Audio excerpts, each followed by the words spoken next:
My son, be attentive to my wisdom, incline your ear to my understanding, that you may keep discretion and your lips may guard knowledge. For the lips of a forbidden woman drip honey, and her speech is smoother than oil. But in the end she is bitter as wormwood, sharp as a two-edged sword. Her feet go down to death, her steps follow the path to Sheol. She does not ponder the path of life, her ways wander, and she does not know it. And now, O sons, listen to me, and do not depart from the words of my mouth.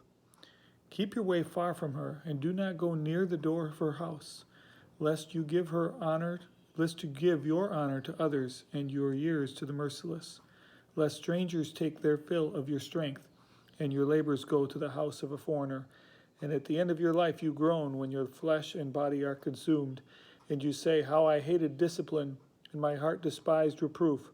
I did not listen to the voice of my teachers, or incline my ear to my instructors. I am at the brink of utter ruin in the assembled congregation. Drink water from your own cistern, flowing water from your own well. Should your springs be scattered abroad, streams of water in the streets? Let them be for yourself alone, and not for strangers with you. Let your fountain be blessed, and rejoice in the wife of your youth, a lovely deer, a graceful doe. Let her breasts fill you at all times with delight. Be intoxicated always in her love.